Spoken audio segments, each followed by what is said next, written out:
Hey, I'm Marissa, and today I'm going to show you how to make your own yarn pendant. All that you'll need to make your yarn pendant is a tub to mix your fabric stiffener in, some yarn, and it can be obviously any color that you want your pendant to turn out, a spoon, and the spoon is optional, and some glitter, which is also optional. I'll explain later why I'm using glitter. And also some glue that will dry clear when it's done.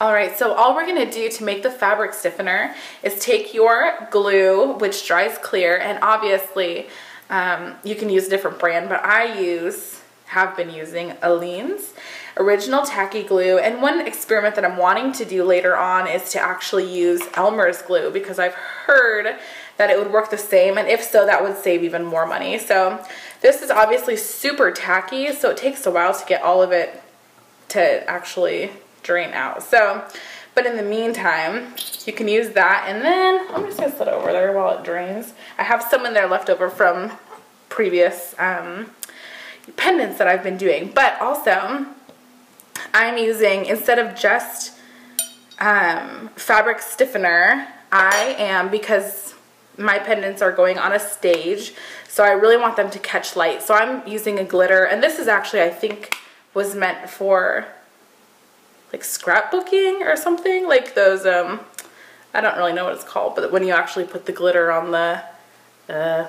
pages, I don't know, the embossing, that's what it's called, embossing. And I just liked it because it's a really fine grit of glitter. I don't know if you can tell. See in the light, but it's really pretty, and I just wanted it white so it will just catch light, but it doesn't actually color it. So I've just kind of been shaking some into it, and this is why your spoon, it's optional, because when you're actually making the pendants, your hands are going to get super messy anyway, but for being less messy's sake, I use a spoon.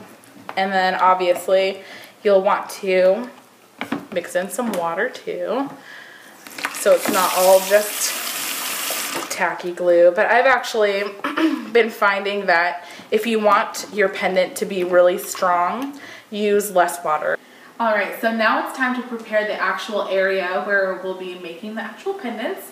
So all that you're going to need for this is, and you can figure out what works best for you. The way that it works best for me to make these is to get a painter's drop cloth or a tarp, whatever you have handy. A drop cloth is like $3 or $4 or something.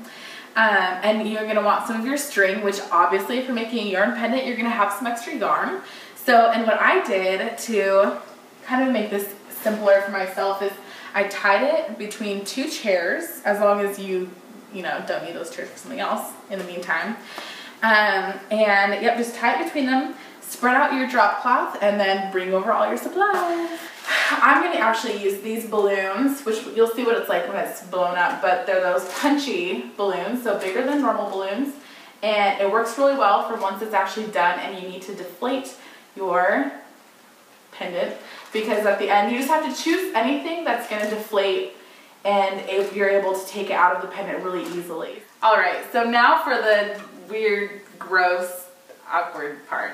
So the Vaseline, basically, and I'll explain what it's for, because I tried doing one without the Vaseline and it did not happen, and then I was not happy. So basically you coat it in a thin layer of Vaseline, and then that prevents the yarn from actually sticking to the balloon or beach ball or whatever you're using. Alright, so now that they both have their coats of Vaseline on them, we can finally get started. Yay! So basically, the technique that I've been finding that works the best is to have your bucket of fabric softener, glue stuff, is just to have that bucket directly underneath the balloon that you're going to be working on. And then also for the yarn, I've seen a lot of tutorials that tell you to just completely soak all of the yarn, and then to put it on from there, and there were just really disastrous results, tangles everywhere, it was a mess. So I would suggest to not do that.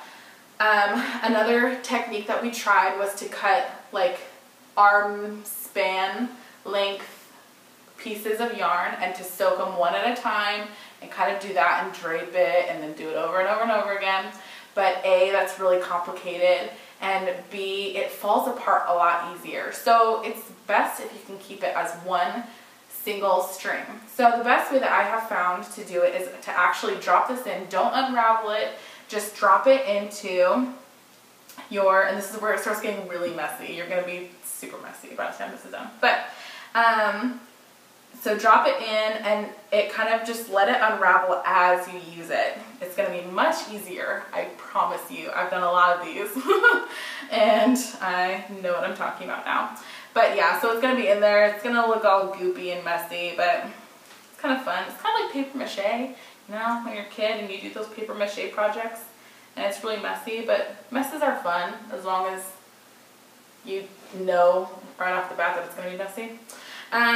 Okay, another good tip is that when you're starting to initially, dripping everywhere, okay, to take your end and tie it around the balloon, and this is just going to make it so that it's not going to go anywhere. It's not going to slide off the balloon as you continue to wrap your string around.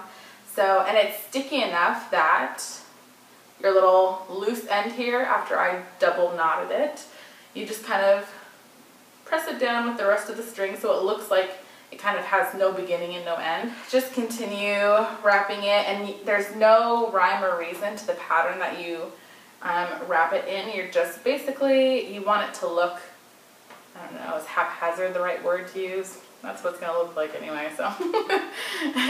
Just keep wrapping in random angles and directions, switch back and forth between going up and down and side to side. So now that they're done, they just have to dry for about 24 hours. Alright, so after you wait for 24 hours, here's an example of what it will look like when it's done. It looks exactly the same, it's just dried and in whatever color of yarn you used.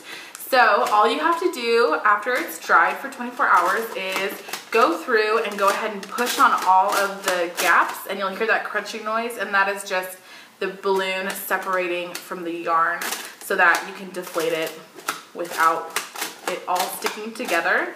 And again, that's why the Vaseline step is so crucial, is because otherwise it's all gonna just stick together and it won't separate correctly. So go ahead and do that, and then all you have to do at the end of that is, if you're using a balloon, you take a scissors and cut a hole in it and kind of let it slowly deflate, making sure that you're separating it as it deflates. Or if you use a beach ball, obviously just deflate it.